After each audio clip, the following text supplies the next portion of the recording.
기자수첩까지요. 뭐가 좋으셨어요? 정부의 언론 광고 얘기를 오늘 짚어보겠습니다. 네. 며칠 며칠 전에 기사가 났습니다마는 정부가 2015년에 언론재단을 통해서 집행한 광고비가 5,780억입니다.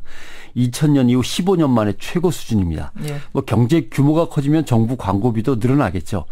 그래서 증가율을 봐야 되는데 증가율을 보면 2015년 전년 대비 증가율이 23%. 예. 엄청나게 쏟아부은 거죠. 갑자기. 이게 역시 최고 기록입니다. 2015년에 정부가 얼마나 광고를 쏟아부었는가 이 두 가지 수치를 가지고 이제 바로 알 수 있는 거죠. 예. 그리고 그래요.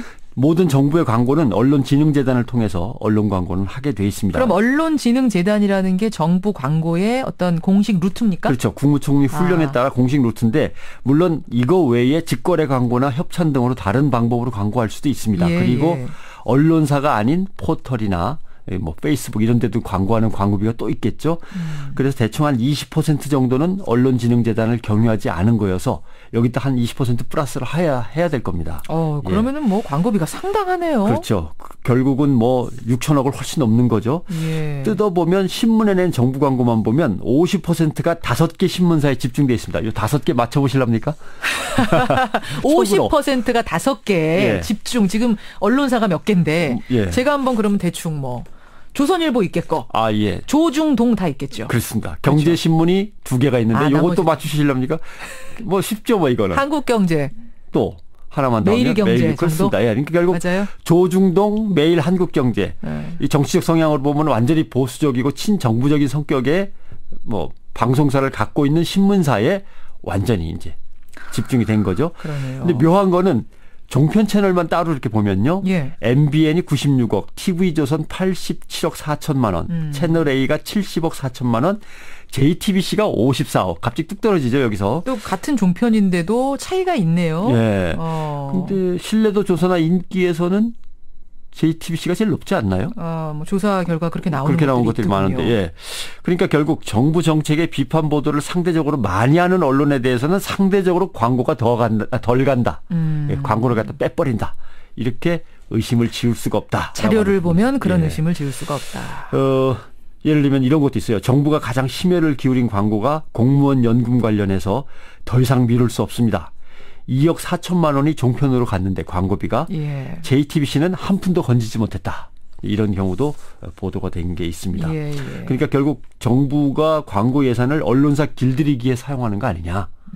근데 또 문제는 정부가 정책을 만들어서 보도자료를 뿌리면 언론들이 다 베껴서 그대로 그렇게 열심히 써주는데 뭐 이렇게 광고비가 많이 나가냐. 이것도 궁금한 거고.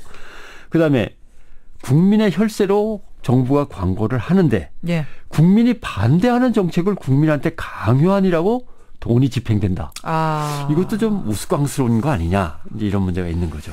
결국 국민의 혈세로 만드는 광고인데 그게 꼭 쓰여야 할 곳에 제대로 쓰인다면 뭐 그거야 괜찮겠습니다.만 그렇게 쓰이지 않고 있다면 그거는 그렇죠. 문제죠. 예를 들면 노동 5법 개정이 있었는데 국민들 여론이 악법이다. 개악이다 이렇게 해갖고 저항이 심했어요. 예. 그걸 경제 활성화 법안으로 바꿨습니다.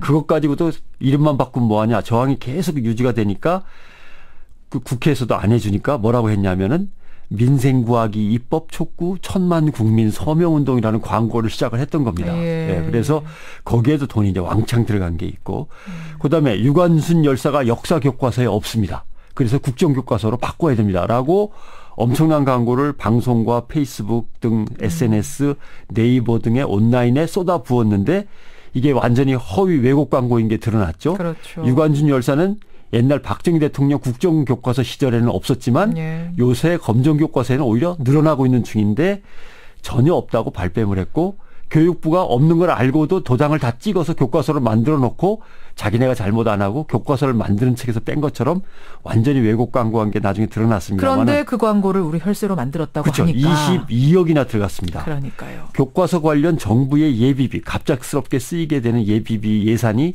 이럴 때 대비하려고 만들어 놓은 게 44억이거든요. 그러니까 절반이 허위 왜곡 광고. 유관순은 그 국정교과서 그 예, 광고에 그 절반 광고에 들어갔어요. 22억. 그것도 가짜 광고. 그러니까 왜곡된 광고, 거짓 광고에 들어간 거죠.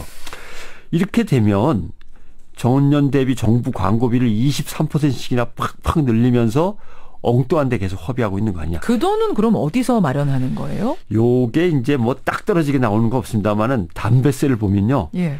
2014년에 담배세는 7조 원이었습니다. 담배값을 인상하고 나서 10조 500억 원입니다.